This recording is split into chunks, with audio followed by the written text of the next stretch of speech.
வணக்கம் நண்பர்களே, தமிழ் சித்திரம் சேனலுக்கு உங்களை வரவேற்கிறேன். இந்த வீடியோவில் நாம் பார்க்க போகிறது பழமொழிகள். இது பகுதி 2.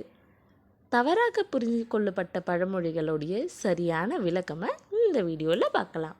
அதுக்கு முன்னாடி நம்முடைய சேனலை நீங்கள் இப்போ தான் முதல் தடவையாக பார்க்குறீங்கன்னா சப்ஸ்கிரைப் பண்ணிக்கோங்க. சட்டியில் இருந்தால் தான் அகப்பையில் வரும். இது எல்லா பெண்களுமே கேள்விப்பட்டிருக்க, அடிக்கடி கேட்கக்கூடிய ஒரு பழமொழி. அதாவது தன் கணவன்கிட்ட பணம் வாங்கிறது அப்படிங்கிறது எல்லா வீடுகள்லேயுமே எல்லா பெண்களுமே செய்யக்கூடிய ஒரு செயல்தான். இல்லைன்னா எப்படி குடும்பத்தை நடத்த முடியும்? அப்படி கேட்கும்போது கணவன் சொல்லுவாங்க, சட்டியில் இருந்தால் தானே அகப்பையில் வரும் அப்படின்னு. அதாவது என்கிட்ட காசு இருந்தால் தானே நான் உங்ககிட்ட கொடுக்க முடியும் அப்படிங்கிற பொருண்மை. ஆனால் உண்மையில் இந்த பழமொழிக்கு இதுதான் சரியான விளக்கமா? அதாவது பாத்திரத்தில் பொருள் இருந்தால் தானே, சாப்பாடோ குழம்போ இருந்தால் தானே கரண்டியில் அதை அள்ளி எடுக்கும் போது வரும் அப்படிங்கிறது தான். சட்டியில் இருந்தால் தானே அகப்பையில் வரும். ஆனால் இது தவறான பழமொழி. உண்மையான பழமொழி என்னன்னு தெரியணுமா? சஷ்டியில் இருந்தால்தான் அகப்பையில் வரும். அதாவது குழந்தை இல்லை அப்படிங்கிற வருத்தத்தில் இருக்கிறவங்க சஷ்டி விரதம் இருக்கணும். கந்த சஷ்டி விரதம் வருது இல்லைங்களா? அப்படி கந்த சஷ்டி நேரத்தில் விரதம் இருந்தோன்னா, முருகனை வழிபட்டு விரதம் இருந்தோன்னா அவங்களுடைய அகப்பை, அதாவது அவங்களுடைய கர்ப்பப்பையில் நல்லபடியாக குழந்தை உருவாகும் அப்படிங்கிறது தான் இந்த பழமொழியோடைய விளக்கம்.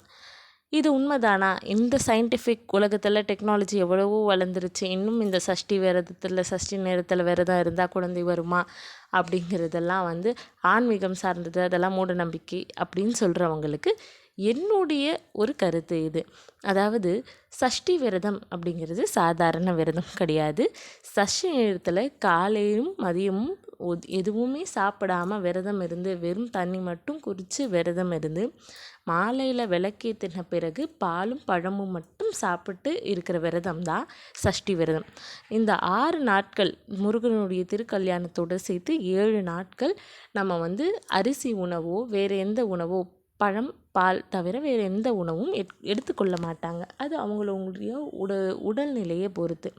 அப்படி எடுத்துக்கொள்ளாமல் இருக்கும்போது நம்ம வயிறு இருக்கு இல்லைங்களா, அது சுருங்க ஆரம்பிக்கும். நம்ம உடம்புல இருக்கிற தேவையற்ற கொழுப்பு சத்தையோ எல்லாமே குறைய ஆரம்பிக்கும். அப்போது நம்மளுடைய கர்ப்பப்பை சுருங்கி விரியும். அப்போது அதோடைய சக்தி, குழந்தையை தாங்கக்கூடிய அந்த எபிலிட்டின்னு நம்ம சொல்லுவோம் இல்லையா, கரு உருவாவதற்கான அந்த வாய்ப்பும் குழந்தையை தாங்கக்கூடிய அந்த சக்தியும் கர்ப்பப்பைக்கு அதிகமாக இருக்கிறதா அறிவியல் பூர்வமாகவும் கண்டுபிடிக்கப்பட்டிருக்கு. இது சஷ்டி விரதத்தில்னு இல்லை, பொதுவாக விரதம் இருக்கிறதுனால உணவை நம்ம கம்மியாக உட்கொள்ளும்போது நம்முடைய வயிறு கர்ப்பப்பையெல்லாம் சுருங்கி விரிவடைகிற காரணத்தினால குழந்தை தங்கக்கூடிய கரு உருவதற்கான வாய்ப்புகள் அதிகமாக இருக்குது அப்படின்னு சொல்லப்படுது. அதனால் சட்டியில் இருந்தால் அகப்பையில் வரும் கிடையாது, சஷ்டியில் இருந்தால் அகப்பையில் வரும். இந்த வீடியோ உங்களுக்கு பயனுள்ளதாக அமைந்திருக்கும்னு நினைக்கிறேன். அதனால் கண்டிப்பாக நம்ம வீடியோவுக்கு லைக் பண்ணிடுங்க, நம்ம சேனலையும் சப்ஸ்கிரைப் பண்ணிக்கோங்க. மீண்டும் இன்னொரு பழமொழியோடு உங்களை சந்திக்கிறேன். நன்றி.